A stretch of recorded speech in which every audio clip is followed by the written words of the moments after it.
Bollywood silver screen presenting VSEPR. इस कहानी की शुरुआत भविष्य की दुनिया से होती है जो कि एक डार्क एज है। धरती पूरी तरह से बर्बाद हो चुकी है और यहाँ पर पेड़ पौधे और जानवरों का बर्ताव पूरी तरह से बदल चुका है। आज से कई सालों पहले वैज्ञानिकों ने एक डीएनए पर एक्सपेरिमेंट किए थे जिसके बाद धरती का वातावरण पूरी तरह से बदल गया, क्योंकि उसकी वजह से धरती पर वायरस फैल गया जिससे खाने वाले सभी पेड़ पौधे, जानवर और इंसानों की एक बहुत बड़ी आबादी धरती से खत्म हो गई और अब धरती पूरी तरह से बदल चुकी है। साथ ही यहाँ पर कुछ ऐसे पेड़ पौधे भी हैं जो इंसानों के ऊपर हमला करते हैं। जानवर भी पूरी तरह से बदल चुके हैं। इंसान अपने आप को इन सब से बचाते हैं। यहीं पर एक शहर है जिसका नाम है सिटाडेल। सिटाडेल में वो लोग रहते हैं जो बहुत अमीर हैं। इन अमीर लोगों की जिंदगी में कोई भी कमी नहीं है और इनके शहर से जो भी बाहर सर्वाइवर्स रहते हैं ये उन्हें सीड्स यानी कि बीज देते हैं जिन बीजों को उगाया नहीं जा सकता, और ऐसा ये जानबूझकर करते हैं क्योंकि इन बीजों के बदले बाहर रहने वाले सर्वाइवर को अपना खून देना पड़ता है। यहीं पर एक लड़की को दिखाया जाता है जिसका नाम वेस्पर है, जो कि बहुत ही स्मार्ट होती है। वो बाहर अपने पिता के लिए और अपने लिए खाना ढूंढ रही होती है। साथ ही वो अलग अलग तरह के सीड्स भी ढूंढती है। वो एक पुरानी लैब में जाती है जहां पर वो इन सीड्स के ऊपर एक्सपेरिमेंट करती है। क्योंकि उसे बायोलॉजी की भी थोड़ी थोड़ी नॉलेज है, इसीलिए वो अलग अलग तरह के प्लांट्स बनाना चाहती है।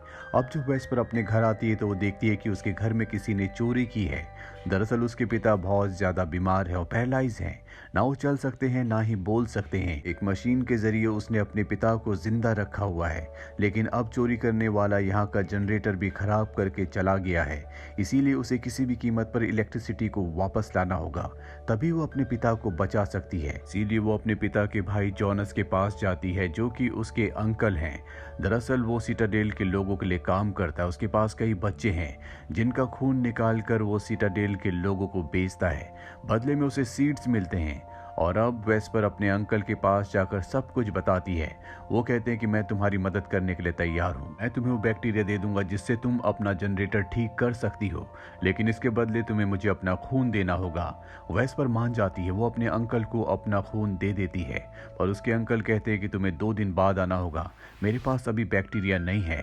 हालांकि वो अपने अंकल का विरोध भी करती है, लेकिन उसके अंकल उसे अपने घर से बाहर निकाल देते हैं। वेस्पर एक बार फिर से अपने अंकल के घर चुपचाप चली जाती है जहां पर उसे बैक्टीरिया मिल जाता है। साथ ही वहां पर उसे कुछ सीड्स भी मिलते हैं। वो उन सीड्स को लेकर वहां से निकल जाती है। दरअसल इन सीड्स को सिटाडेल के लोगों ने बनाया है जो कि लॉक्ड हैं। सिटाडेल के लोग ही इनसे पौधे उगा सकते हैं, बाकी कोई भी इनसे पौधे नहीं उगा सकता। अब वेस्पर अपने घर आ जाती है जहां पर सबसे पहले वो जनरेटर को फिक्स करती है और इसके बाद सीड्स पर रिसर्च करना शुरू कर देती है।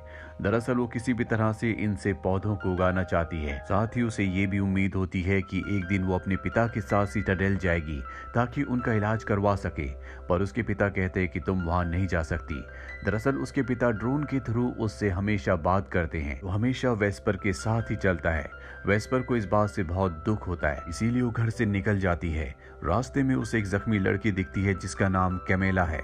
पेड़ पौधे उसका खून चूस रहे होते हैं। वो उसकी जान बचाकर घर ले आती है। कैमेला को जब होश आता है तो बताती है कि वो सिटाडेल से है। उसका फ्लाइंग ऑब्जेक्ट क्रैश हो गया था जिसमें उसके पिता भी हैं। वो कहती है कि मैं अपने पिता को ढूंढना चाहती हूँ, अगर तुम मेरी इसमें मदद करोगी तो मैं तुम्हें सिटाडेल में रहने की जगह दे दूंगी। वेस्पर उसकी मदद करने के लिए तैयार हो जाती है। यहाँ पर कैमेले को पता चलता है कि वेस्पर के जो पिता हैं कभी वो सिटाडेल की आर्मी में थे, लेकिन जब वो जख्मी हो गए तो सिटाडेल के लोगों ने उन्हें एक ड्रोन देकर वहां से निकाल दिया, जिसके जरिए वो अपनी बेटी से बात करता है। आज उसकी जो भी हालत है उसके पीछे सिटाडेल के लोगों का हाथ है। अगली सुबह वेस्पर कैमेलिया के पिता को जंगल में ढूंढने के लिए चली जाती है। कुछ देर बाद उसे उनका फ्लाइंग ऑब्जेक्ट मिल जाता है, लेकिन वो उसका डोर नहीं खोल पाती। अभी वहां पर उसके अंकल जॉनस आ जाते हैं जो कि एक बुरे इंसान है। वो उससे पूछते हैं कि तुम्हें इस फ्लाइंग ऑब्जेक्ट के बारे में कैसे पता चला। वो उसका डोर खोलते हैं जिसके अंदर कैमेलिया के पिता जख्मी होते हैं। वो कैमेलिया के पिता को मार देते हैं क्योंकि सिटाडेल के लोग उन्हें अंदर नहीं आने देते, इसीलिए वो उनसे नफरत करते हैं। यहाँ पर उन्हें कैमेलिया का कपड़ा भी मिलता है जिससे वो समझ जाते हैं कि इसके अंदर एक और लड़की थी और अब वो उस लड़की को ढूंढने के लिए जंगल में निकल पड़ते हैं ताकि उसे सिटाडेल के लोगों को देखकर इम्प्रेस किया जा सके। वहीं वेस्पर को दिखाया जाता है जो घर वापस आ जाती है। वो अपने पिता को सब कुछ बता देती है, लेकिन उसके पिता कहते हैं कि तुम ये बात कैमेलिया को मत बताना, हमें सिटाडेल के लोगों से कांटेक्ट करके उन्हें बताना होगा कि उनकी एक मेंबर यहाँ पर है ताकि वो कैमेलिया को सुरक्षित वापस ले जा सके।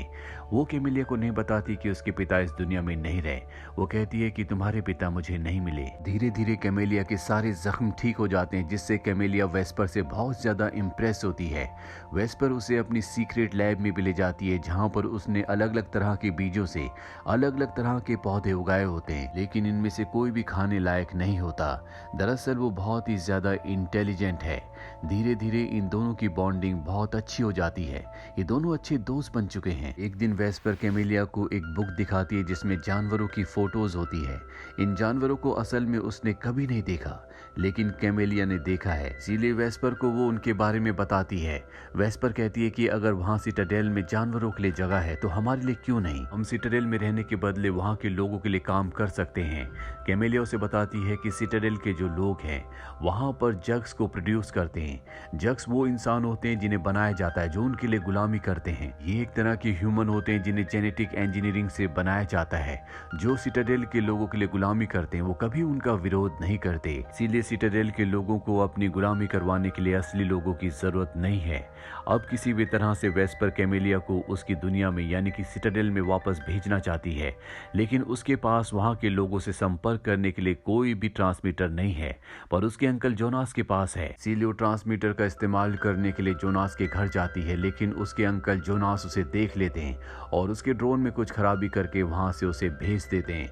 अब जब वो रास्ते में होती है उसे पता चल जाता है कि जोनास ने उसके ड्रोन को खराब कर दिया है। वो ड्रोन गिर जाता है और जब वो ड्रोन लेने के लिए जाती है तो कुछ बच्चे जो कि जोनास के गुलाम हैं उस पर हमला करके उसके हाथ पर मोहर लगा देते हैं, जिसका मतलब ये है कि अब वो भी जोनास की गुलाम है, जिससे वो पूरी तरह से टूट जाती है और वापस घर आके रोने लगती है। पर कैमेलिया जो अब उससे प्यार करती है उसे संभालती है। यहाँ वेस्पर को बुरा लगता है कि उसने कैमेलिया से झूठ कहा, पर अब वो उसे एक नदी के किनारे ले जाती है जहाँ पर उसके पिता की डेड बॉडी होती है, जिससे कैमेलिया पूरी तरह से टूट जाती है। वो बहुत जोर जोर से रोना शुरू कर देती है। उसके रोने के अंदाज से उसे पता चल जाता है कि ये कोई इंसान नहीं है। वेस्पर उसकी बैक पर एक निशान देखती है जो सिर्फ जग्स की बैक पर होता है, यानी कि उन लोगों की जिन्हें सिटाडेल के लोग अपनी गुलामी करने के लिए बनाते हैं। पर कैमेलिया एक आम जग नहीं थी, बल्कि वो बहुत ही एडवांस जग थी जिसे कैमेलिया के पिता ने बनाया था। सिटाडेल में इस तरह के जग्स बनाना कानूनी अपराध था, क्योंकि इस तरह के जग्स उनके खिलाफ विद्रोह कर सकते थे। इसीलिए सिटाडेल के लोगों ने कैमेलिया और उसके पिता को मौत की सजा दी, जिसके बाद कैमेलिया के पिता उसे लेकर वहां से निकल गए और उनका फ्लाइंग ऑब्जेक्ट क्रैश हो गया। पर वेस्पर को ये सच पता लगने के बाद बहुत गुस्सा आता है, क्योंकि अब उसकी उम्मीदें टूट चुकी है। उसे कैमेलिया ने वादा किया था कि वो उसे सिटाडेल ले जाएगी, लेकिन वो खुद ही एक अपराधी है। सिटाडेल के लोग उसे मारना चाहते हैं, तो वेस्पर को कभी वहां नहीं ले जा सकती। वेस्पर अपने घर वापस आ जाती है और कैमेलिया को वहां से जाने के लिए कहती है। साथ ही वो अपने पिता को सारा सच बता देती है। वेस्पर के पिता कहते हैं कि कैमेलिया की इसमें कोई गलती नहीं है। दरअसल उन्हें इसी तरह से बनाया जाता है कि वो दूसरों के ऑर्डर्स फॉलो करते हैं। और अब वेस्पर को अपने पिता की बात समझ में आ जाती है। वो बाहर जाती है जहाँ पर कैमेलिया अपने आप को मारने वाली होती है, लेकिन उसे वेस्पर रोक लेती है। साथ ही उससे माफी मांगती है और कहती है कि मैं तुम्हारे सेल से रिसर्च करूंगी ताकि मैं सीड्स को अनलॉक कर सकूं और तुम्हें भी ऐसा लगे कि तुम्हारी जिंदगी यूजफुल है। और अब वो उसके सेल से रिसर्च करना शुरू करती है, लेकिन उसके सेल्स भी लॉक्ड होते हैं, जिन्हें अनलॉक करने की वो बहुत कोशिश करती है, लेकिन वो पूरी तरह से नाकामयाब रहती है। यहाँ वेस्पर पूरी तरह से हताश हो चुकी है, उसे कोई रास्ता नहीं दिख रहा होता। तभी कैमेलिया उसे कहती है कि मेरे पिता ने कहा था कि म्यूजिक तुम्हें किसी भी तरह की सिचुएशन में कॉन्सेंट्रेट करना सिखाता है। और इसके बाद वो अपने पिता की धुन को बजाना शुरू करती है, जिससे उसके सेल्स के चारों तरफ जो बैक्टीरिया होता है वो अपने आप ही अनलॉक हो जाता है, यानी कि उसके पिता ने इस बैक्टीरिया को अनलॉक करने के लिए इस धुन के साथ जोड़ा हुआ था। और अब वेस्पर बहुत खुश हो जाती है, क्योंकि उसे समझ में आ जाता है कि किस तरह से बीजों को अनलॉक अनलॉक किया जाएगा जिसके चारों तरफ बैक्टीरिया है जो उसे ग्रो नहीं होने देते। वो अपनी लैब में जाती है और बीजों के ऊपर एक बार फिर से एक्सपेरिमेंट करना शुरू कर देती है और जल्दी वो बीजों को अनलॉक कर देती है, यानी कि अब इन बीजों के जरिए धरती पर फसल उगाई जा सकती है। वहीं घर पर दिखाया जाता है जहां पर वेस्पर के अंकल जोनस पहुंच जाते हैं। वो कैमेलिया को देख लेते हैं और उन्हें पता चल जाता है कि ये सिटाडेल की कोई इंसान नहीं बल्कि एक जग है। वो उसकी प्रोग्रामिंग को चेंज करने लगते हैं, लेकिन तभी यहाँ पर वेस्पर पहुंच जाती है, उसके ऊपर हमला करते हैं। जोनस अकेला होने की वजह से उनसे जीत नहीं पाता और अब वेस्पर जोनस से एक सौदा करती है। वो कहती है कि तुम इसके बारे में किसी को नहीं बताओगे और इसके बदले मैं तुम्हें वो बीज दूंगी, वो फॉर्मूला दूंगी जिससे तुम अपने लोगों का पेट भर सकते हो, फसल उगा सकते हो। जोनस इस डील को एक्सेप्ट करके वहां से निकल जाता है, पर उसने इनसे झूठ कहा होता है। वो घर जाने के बाद ट्रांसमीटर से सिटाडेल के लोगों को बता देता है कि उनकी जग जो भागी थी वो यहाँ पर है। वो वेस्पर के घर का पता बता देता है। वहीं वेस्पर ने बीजों को अनलॉक करने के लिए जो केमिकल, जो लिक्विड बनाया होता है, वो उन्हें कुछ बीजों के ऊपर डालती है जिससे बीज अनलॉक हो जाते हैं और तभी इनके घर के अंदर जहरीली गैस फैलना शुरू हो जाती है। वेस्पर के पिता समझ जाते हैं कि सिटाडेल के लोगों को इस बारे में पता चल चुका है कि उनके घर में एक जग है और ये उनका हमला है। कैमिलिया तय करती है कि वो अपने आप को सिटाडेल के लोगों को सौंप देगी, पर वेस्पर के पिता कहते हैं कि तुम अगर उन्हें अपने आप को सौंप भी दो तो भी वो वेस्पर के पीछे आएंगे, तुम दोनों के दोनों जंगल में चले जाओ और जब सिटाडेल के लोग यहाँ पर आएंगे तो मैं उन्हें कह दूंगा कि यहाँ पर कोई भी नहीं है। ये दोनों उसकी बात मान जाते हैं। वेस्पर और कैमिलिया दोनों जंगल चले जाते हैं। वहीं सिटाडेल के सोल्जर अब आते हैं जो सबसे पहले वेस्पर के अंकल जोनस के घर जाते हैं और उन्हें मार देते हैं क्योंकि उन्हें पता होता है कि जोनस उनके खिलाफ है। और अब वो सारे के सारे सोल्जर उस जगह आते हैं जहां पर वेस्पर के पिता हैं। वेस्पर के पिता ने पहले ही अपने ड्रोन को सेल्फ डिस्ट्रक्शन के मोड पर लगा दिया होता है और जैसे सोल्जर्स वहां पर आते हैं वो ब्लास्ट हो जाता है जिससे वेस्पर के पिता के साथ साथ बहुत सारे सोल्जर्स मारे जाते हैं। ब्लास्ट से आग की उड़ती हुई लपटों से वेस्पर समझ जाती है कि उसके पिता इस दुनिया में नहीं रहे।